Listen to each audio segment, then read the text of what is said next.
Hey everyone, Roman Prokopchuk here. Be sure to subscribe, follow, comment, like. Anything obviously helps. Appreciate the support and the videos that are coming out and the podcasts and everything like that. But what's going on today? So the counteroffensive in Kherson is continuing. A lot of the information is blacked out, hush hush, in order to, keep secrecy from what's actually going on. Majority of the videos and the clips being posted are by Russian soldiers, some of which are, Russians retreating. Now, obviously, that's not necessarily a full retreat, south to Crimea or however they can get out of the Kherson region. That may be, pulling back in terms of a tactical retreat to the second line of defense.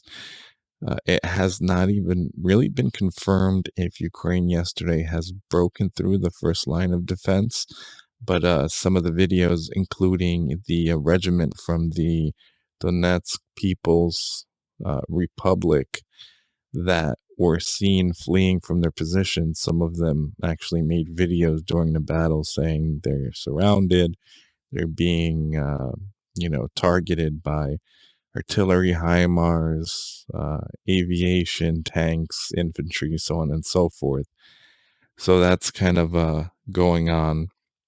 It looks like the fighting is obviously on the whole front in Kherson, and you see basically the front, and obviously in the east it's very heavy right now. Currently, what's going on as well, but in the south, it's more so kind of a three-prong attack. So to the other two sides, basically to cut off reinforcements and not enable the Russians to pin the Ukrainian counteroffensive and kind of stall it. Because if people have been following what's going on and kind of the buildup, so from the east, I believe Russia sent over about 25,000 reinforcements to the Kherson region to basically dig in and get ready for a potential counteroffensive. So that's kind of what's really going on in Kherson. Obviously, by the estimates of KIA from a daily report, you see the numbers going up and more armor being lost. So obviously, usually correlates to heavier fighting. But the heaviest fighting obviously is in the east. The line hasn't really changed much. It's very slow. And then in terms of where Sumy is, the Russians are pushing down or trying to push down to Slovyansk and Kramatorsk. They've been trying to do that for a week, 2 weeks, several weeks, to keep pushing and keep pushing and keep probing, but the line hasn't really changed much.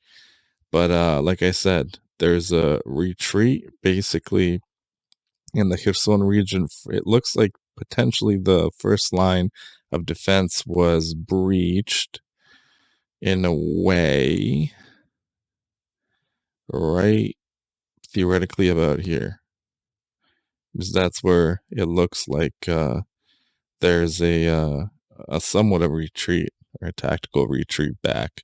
So Sukiev Stavok, and that a little bit of land was taken as well back by Ukraine. But you basically see the whole front line, and Russia has done a minimal counter push right over here in by Blahodatne. That's theoretically still occupied, but pushing north into Partizansk.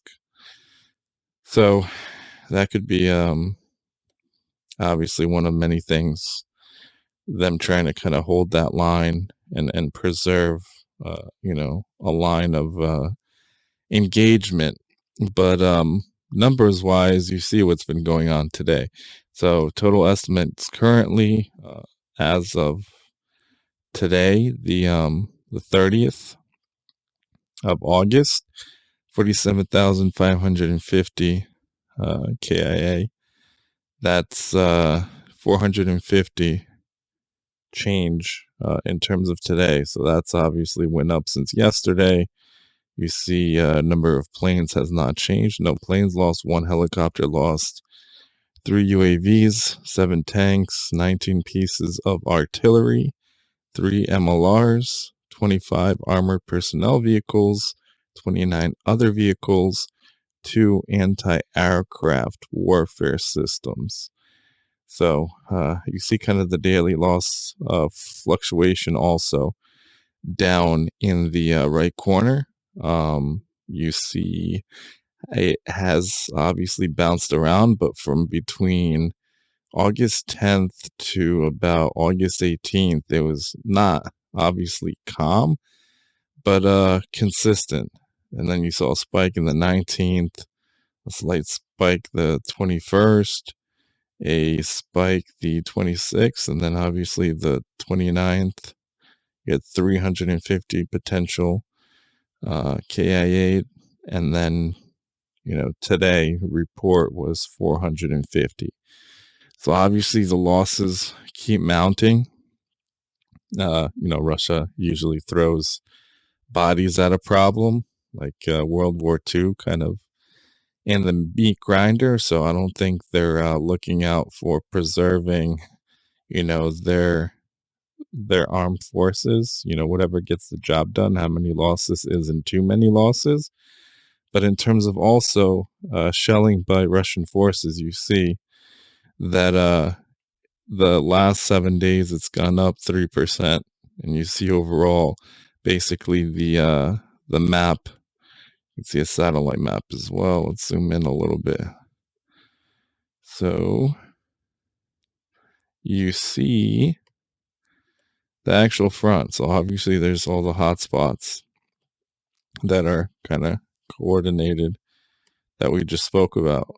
Even in Kherson region, there's really a few that are very hot between obviously Mykolaiv and Kherson, but when they're actually grouped a bit, you see there's 1, 2, 3, 4, really 4. Well, in the Kherson region, really 3 that are really severely being shelled. The rest of the line is, fairly consistent, and the same thing holds within the eastern part of the country and the northeast part of the country. You see pockets all over the place. But in terms of kind of percentages, also the totals, basically Donetsk had the most, because obviously there's severe fighting and kind of the main parts of the Russian invasion. They wanted to take all of the Donbas region, so the Donetsk Oblast and the Luhansk Oblast fall into that.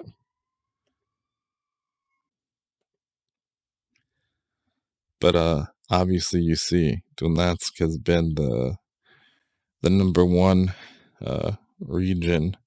You have Kharkiv number 2, Mykolaiv number 3, Zaporizhzhia number 4, Kherson number 5, Sumy 6, Luhansk 7, Chernihiv 8, Dnipropetrovsk 9. So you kind of get an idea of what the shelling since June 9th looks like, and the fact that it's pretty much has been steadily picking up as well. So that's another thing. I haven't seen really that big of spikes. I know obviously Ukraine has been going after the ammo dumps, ammunition, different ordnance depots, since they've gotten the HIMARS and gotten other precision uh, guided ordnance for the HIMARS, and now I believe actually today it was announced that Germany has sent several GPS and laser guided munitions for the howitzers that I believe even could potentially increase the range to about 80 miles or so in terms of what those howitzers deliver. So that should hopefully make a difference. And it looks like potentially um, the um, the odds are evening out a little bit when it comes to artillery. Um, Obviously, the sheer number is still a real thing. Ukraine keeps destroying ammunition for Russian artillery and, you know, taking artillery out of commission. But obviously, Russia does have a stockpile. So hopefully, what's being done now, and I know also the U.S. has promised, I don't know if they've delivered yet, basically satellites that pinpoint within a few seconds exactly where fire came from for counter battery operations. So as soon as a shell is fired from artillery piece, within a few seconds that piece of radar identifies the coordinates in order to then deal with it more precisely and potentially take out that artillery. So that's kind of what's going on today. Obviously, all over the country, there's things happening, but the focus of Ukraine and kind of the government is Kherson. They want to desperately take Kherson and really take Crimea back. Obviously, they have a lot of pushing to do in the east. Um, Putting that new equipment from NATO and the U.S. into practice. So hopefully the advance there stalls out, and hopefully there's a counteroffensive launched within the Donetsk and Luhansk oblasts.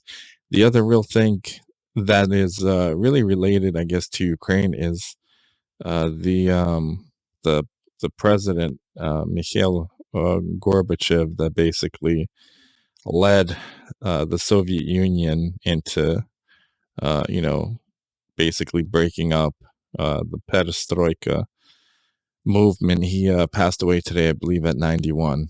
And kind of one of the last things he said, it was a shame that like this happened in terms of kind of his legacy. Like, it's kind of a stain of what's going on because this isn't what he envisioned for what happened with Russia and the Soviet Union, attacking Ukraine, so on and so forth. But that's kind of one thing that also happened. But like I said, anything that comes out of Kherson, I will try to report. But the Ukrainian news stations, as well as press on the ground on the front lines, have been kind of blacking out information. So literally, like everything else, the only things you see are from the Russians themselves and the Donetsk and Luhansk People Republic militias putting out videos of them retreating, running away, saying that so on and so forth is happening.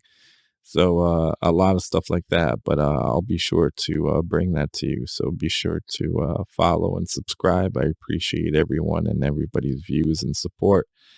Slava Україні, героям слава, слава нації, слава Богу, God bless.